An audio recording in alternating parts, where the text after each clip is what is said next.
Hey there. So I've been involved lately in some activism efforts online and in my community as much as possible given my current disability um, with mental health awareness. I am currently 5 months off of all psychiatric medications and I am still very much mentally and physically disabled by the medications that I was prescribed. And I'm trying to warn people about this because it's what I have been through is not something that you would wish on your worst enemy. And so you want to try and help people and save them from this. And it's interesting because as I make these efforts, I just hit such resistance from people. And I can understand that, people don't want to have to sort of start all over again at square one or reevaluate everything that they've ever been taught. But I just think it's interesting that in the face of so much information and so much anecdotal evidence that people are just unwilling to really listen to an alternate viewpoint on this. And I think my friend hit the nail on the head when she called it Stockholm Syndrome. I'm not diagnosing anybody here, but I think it's a good way to approach this subject. So what I want to do is go over this video that BuzzFeed recently put out for Mental Health Awareness Week. It's called My Pill Journey, and I think she's very representative of what a lot of people go through in the psychiatric sort of cycle that people go through. And I want to kind of shed some light on this and ask you, do you think that you or people that you know have or are experiencing some form of Stockholm Syndrome? Does psychiatry sort of perpetuate this? And I'm not anti-psychiatry, please understand. I am very skeptical of the medications, and I've seen the harm that they can do to people, myself included. So let's just start off, and I'm sorry that I can't show you the video. I don't have the technical know-how, so you're just going to have to kind of listen to what this girl is saying here. I had my first panic attack when I was 17 years old. My body went into fight or flight mode. Well, joke's on me because I was actually on an airplane flight when it happened. Was it claustrophobia? Was it bad wiring? Was it subconscious trauma? I had so many questions, but one stood above them all. That question that she talks about is, why me? And let's just talk about this for a second here. So she has one panic attack on a plane. Her mom has Valium. She has some 10 milligram Valium pills. She gives her daughter one of these pills, and she says that she feels kind of high on this pill when she takes it, which I think is interesting because Valium, 10 milligrams, is enough to knock out a full-grown man. Usually people will take 2 to 5 milligrams if they're having some flight anxiety. That's common for people to take that. So that was quite a bit, and her reaction to that, to me, kind of raises a red flag there. She goes on to talk about the brain chemical imbalance and that people aren't getting help for psychiatric conditions. Some people struggle with their mental health. And out of us, only 1 in 5 take medication to help balance out the chemicals in our brains. When you're not dealing with... So only 1 in 5 take medications to help with the chemical imbalance in their brains. That doesn't necessarily mean that those people aren't getting help. And maybe some of those people tried medications and found that they didn't work. And again, saying that you have a chemical imbalance in your brain, can we please just address this once and for all? I mean, no matter how many times you tell people that the chemical brain imbalance model has been debunked, they refuse to listen. On April 15th, Ronald Pies, MD, eminent, widely published psychiatrist, wrote an article, and in it he said that the chemical imbalance theory was never a real theory, nor was it widely propounded by responsible practitioners in the field of psychiatry. I know he's also like an editor emeritus of a psychiatric journal. It said, in truth, the chemical imbalance notion was always a kind of urban legend, never a theory seriously propounded by well-informed psychiatrists. Well, I'm going to disagree with this because I encounter so many people who have been told that they have an illness that's like diabetes. And if you were a diabetic, you would take your insulin, right? You would have to take your insulin or you would die without it. That's like depression. That's like anxiety. You need these medications to balance out these chemicals that you were just born that way. Basically, you were born, with a low serotonin. And of course, we know that that's just not, there are just so many problems with it. I mean, one of the things, I just read a study the other day that says that if anything, people with clinical depression have more serotonin. And that when depressed people take antidepressants, or SSRIs, then when even more serotonin pulls up in their system, what they may actually be experiencing is a form of euphoria or mania kind of that's caused by all this excess serotonin. I believe this to be at least in part true because I know that many people I've spoken to who take antidepressants, it works for the first couple months and then it just kind of stops working after a while. Well, that would be indicative of this euphoria. And initially they'll say, wow, I feel amazing. Oh my gosh, I can't believe people feel like this all the time. Is this what it feels like to be normal? Well, no, that's not how normal people feel.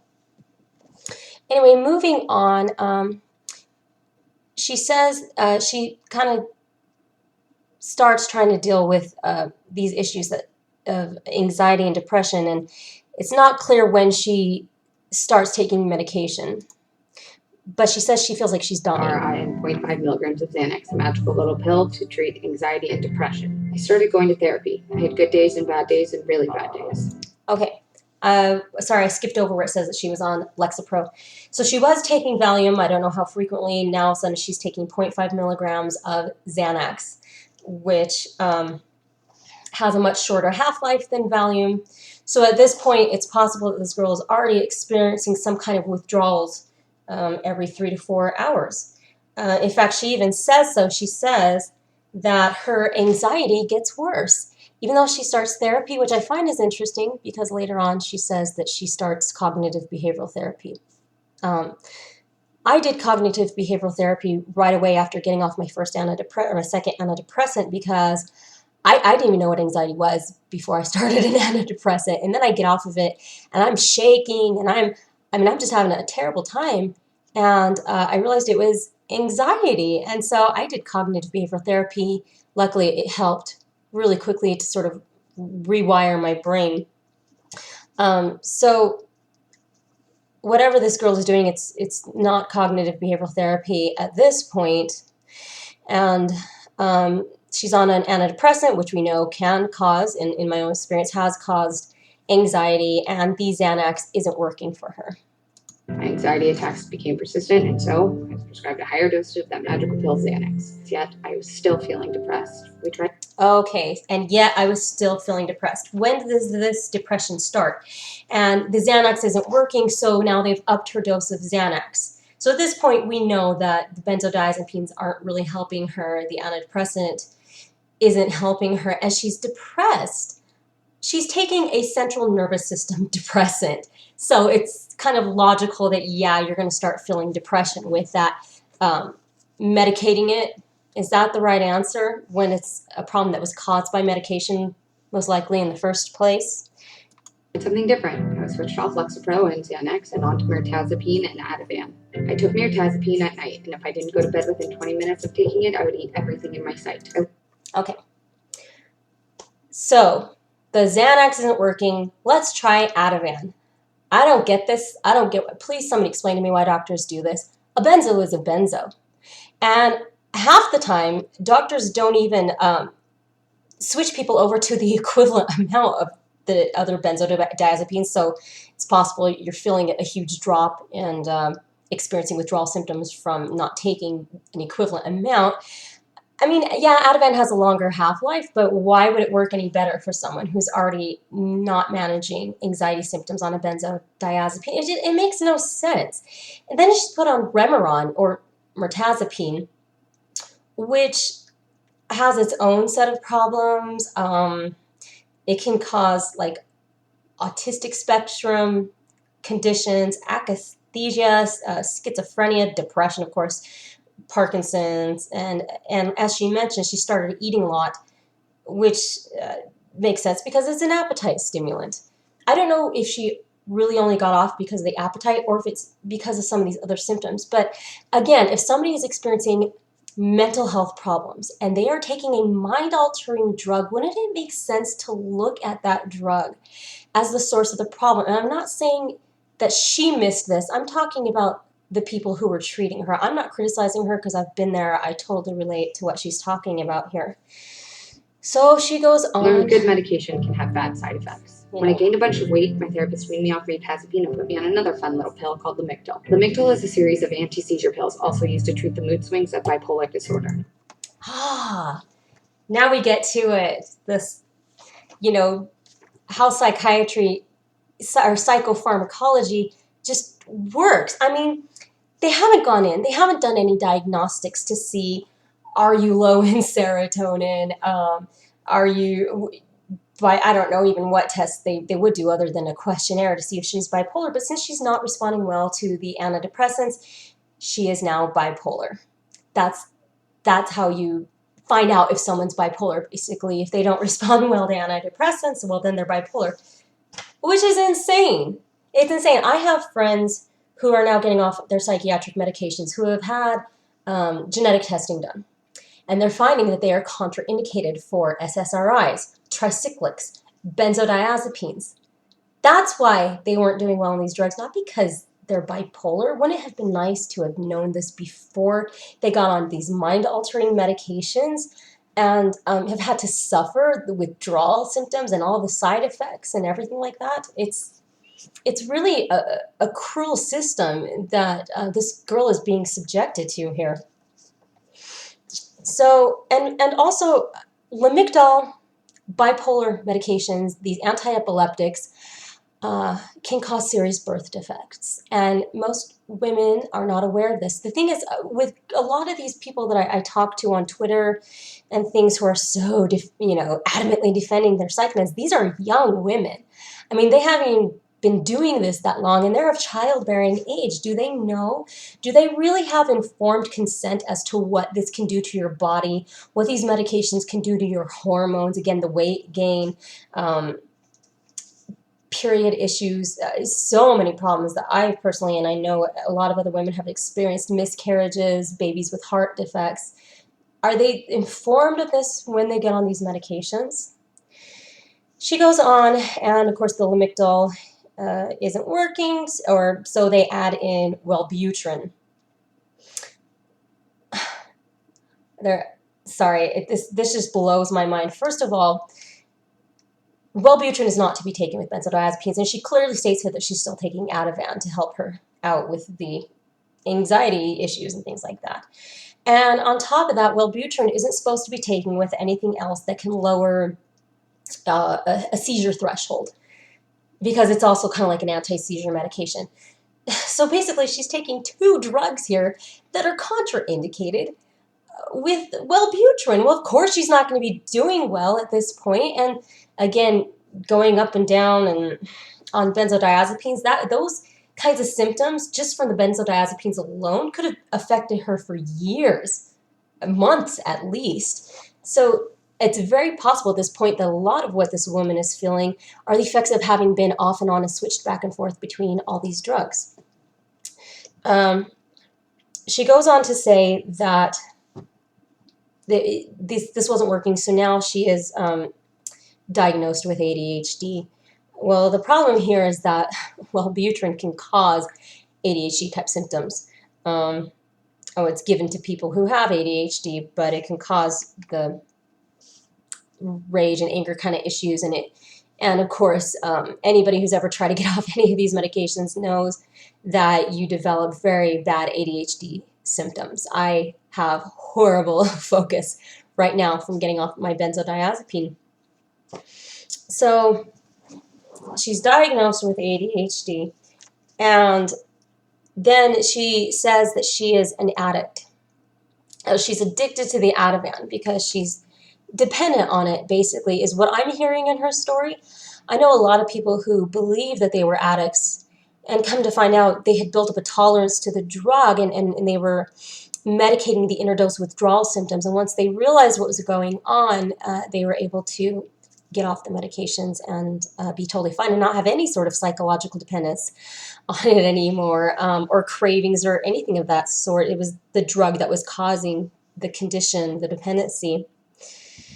And the next part to me that's just really disturbing, because I know a lot of people personally who have gone in to detox centers and things like that, is she goes in to a addiction place and gets taken off her Ativan. I developed an addiction to my safety net, my Ativan medication, and I had to take another pill called Suboxone, along with an intensive outpatient rehab program to get over it.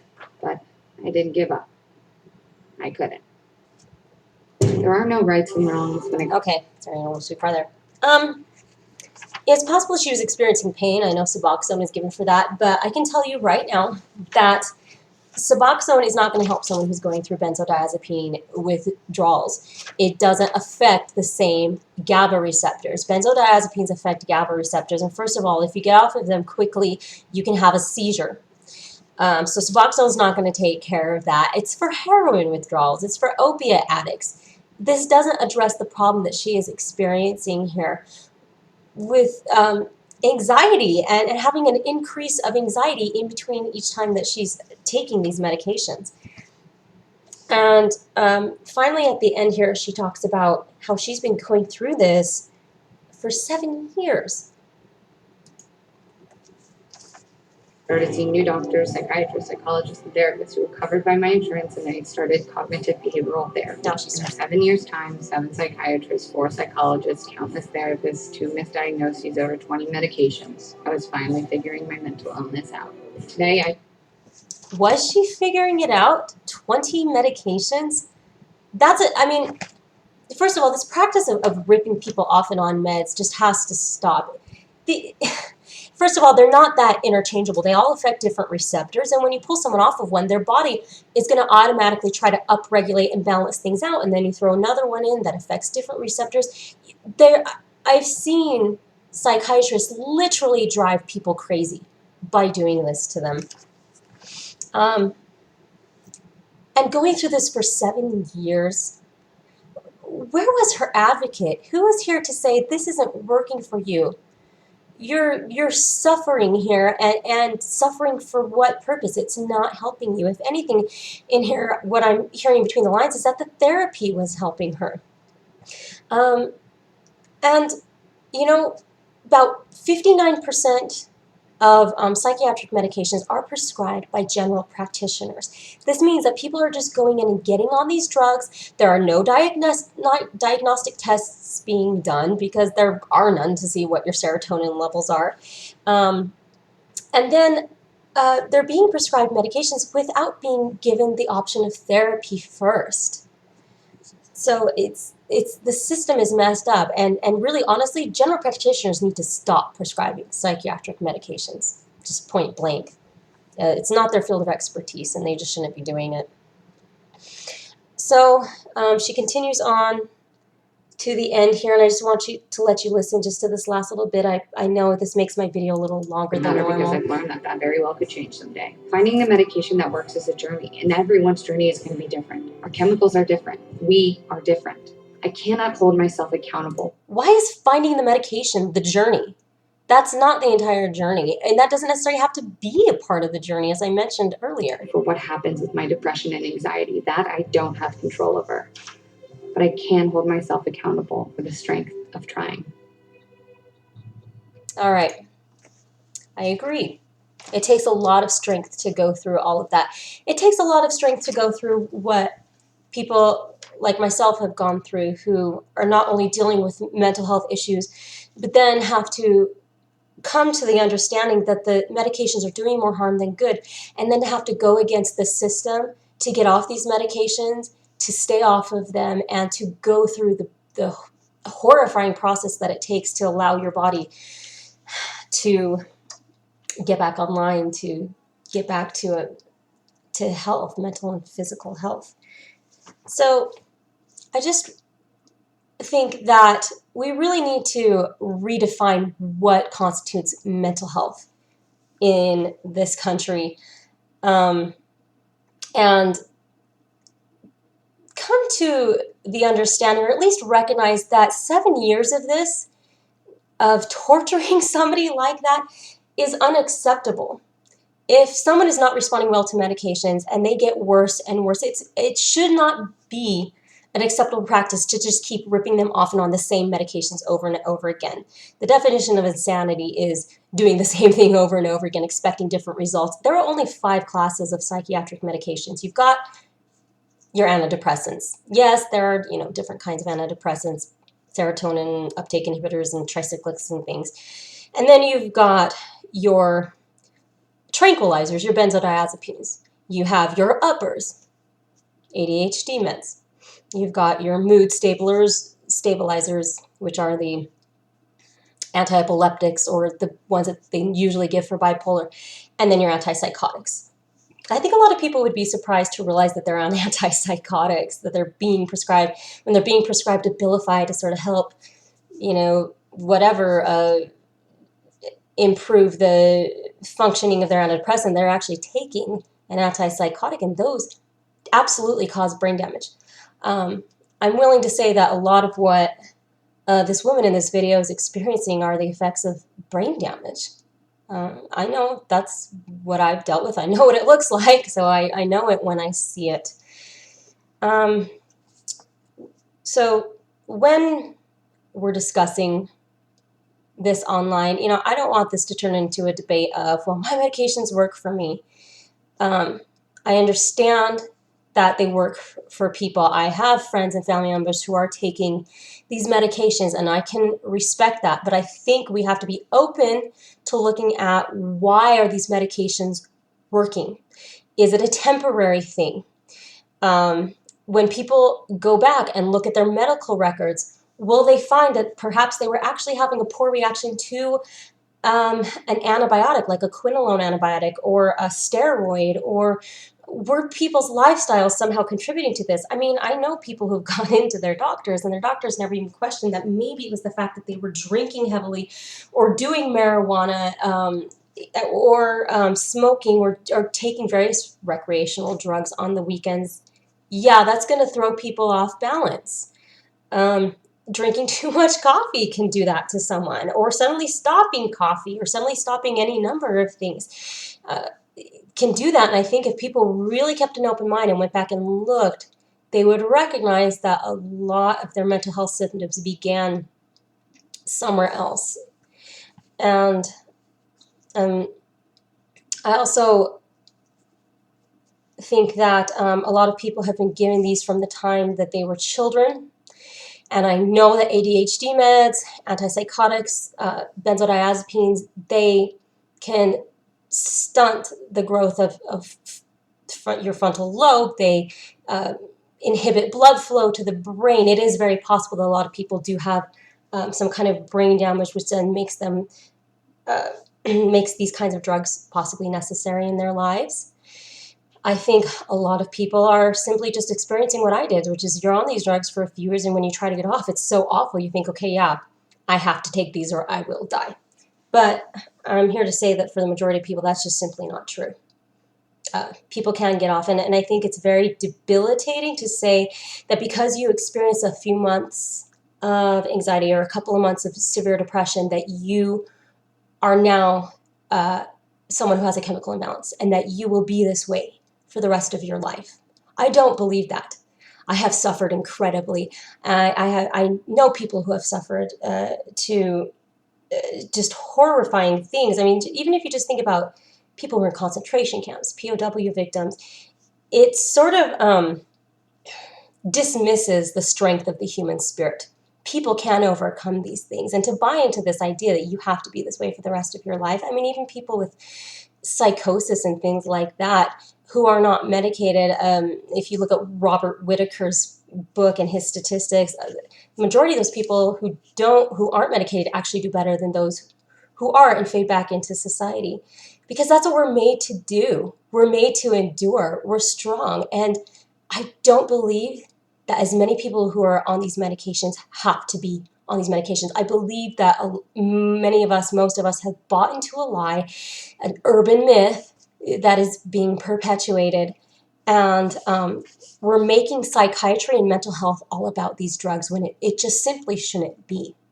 We need to focus on other things. We need to completely rethink mental health in this country and look at better options. Go back to square one. We know that it's not a chemical imbalance, so what else can we do to really, truly help people and not put them through this kind of torment for years and years and years?